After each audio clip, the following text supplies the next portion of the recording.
membros, né? E aí, antigamente, essa coligação era possível tanto nas eleições majoritárias quanto nas eleições proporcionais. Professor, o que é eleição majoritária? O que é eleição proporcional? Gente, a eleição majoritária é aquela em que o candidato mais votado ganha e ponto final, né? Se eu voto para presidente e o presidente mais votado é o Zé da Silva, né? Então o Zé da Silva vai assumir o cargo de presidente porque teve o maior número de votos. A mesma coisa acontece com os governadores, com os prefeitos, né? Com os senadores. Então, as eleições majoritárias sempre lembrem, majoritária o que tiver o maior número de votos.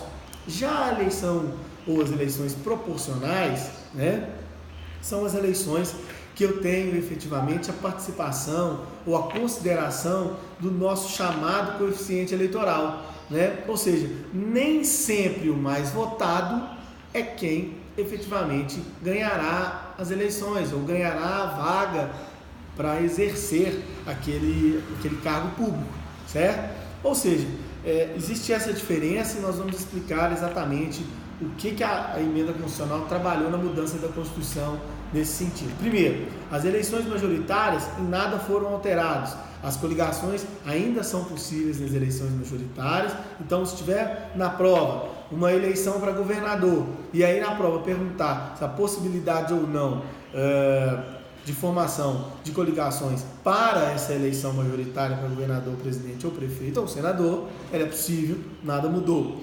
No que tange à eleição proporcional, gente, houve uma mudança, houve uma alteração, porque de acordo com a emenda constitucional, que altera o parágrafo 1º do artigo 17, não é mais possível as coligações ou a existência de coligações quando se tratar de eleições proporcionais.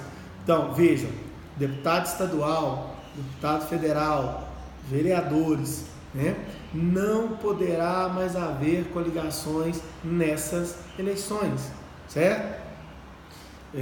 Outra pergunta importante a que se diga, né? A questão das eleições majoritárias e das eleições proporcionais, gente, é importante a gente salientar o seguinte: as coligações não vinculam em âmbito federal as coligações existentes em âmbito estadual e municipal. Como assim, professor? Não entendi. Veja, se o partido, vamos dar um exemplo, se o MDB faz uma coligação com o PT em âmbito nacional, ou seja, nós vamos lançar o presidente da República, Zé da Silva, o candidato a presidente Zé da Silva, pela coligação MDB e PT, né? E aí, no âmbito estadual, por exemplo, né, o MDB não se coliga ao PT, ele se coliga ao PSDB, certo? Isso é possível? Sim. Por quê? A coligação realizada em âmbito federal não vincula a coligação realizada em âmbito estadual e municipal, certo? Então, essas coligações poderão ser livres em âmbito federal, estadual e municipal. Isso veio através de uma novidade trazida pela emenda 52, lá de 2006, né? Isso é importante ressaltar. Bom, de mais a mais, se vocês tiverem aí uma dúvida como funciona a questão da eleição proporcional, gente, eu digo a vocês o seguinte: como que se levanta ou se verifica essa questão do coeficiente eleitoral, né?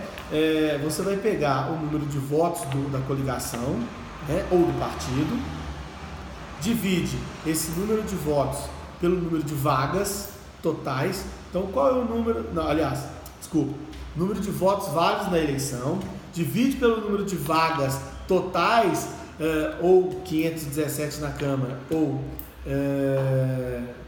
nas Assembleias Legislativas do Estado, cada uma tem um tanto de vagas, e aí você vai achar então um coeficiente eleitoral. Através desse coeficiente eleitoral, você pega o número de votos do partido, né, ou da coligação, e divide o número de votos da coligação pelo coeficiente eleitoral. Você vai encontrar então o número de vagas de cada coligação ou de cada partido, e aí sim nós pegaremos os mais votados da coligação ou os mais votados do partido e incluiremos nesse número de vagas que nós achamos através do coeficiente eleitoral.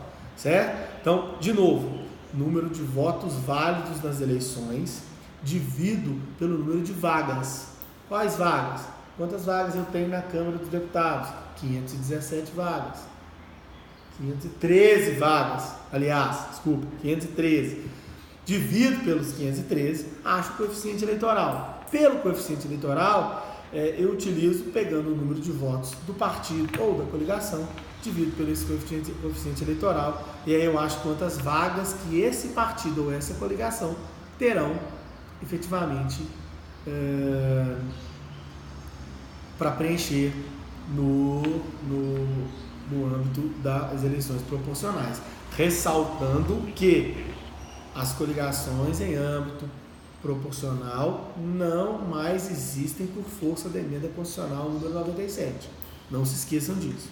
Bom, no parágrafo 2º, né, fala sobre a questão da formação dos partidos. Como os partidos se constituem, né? O partido político se constitui, gente, através não somente do registro, né, do cartório de pessoas jurídicas. O partido político, gente, ele é uma pessoa jurídica de direito privado, certo? Então, para constituir um partido político, você deverá procurar um cartório de registro de pessoas jurídicas, como se faz com qualquer outra empresa, e criar ali uma pessoa jurídica, que é o partido político. Ah, professor, é só isso que eu preciso? Não!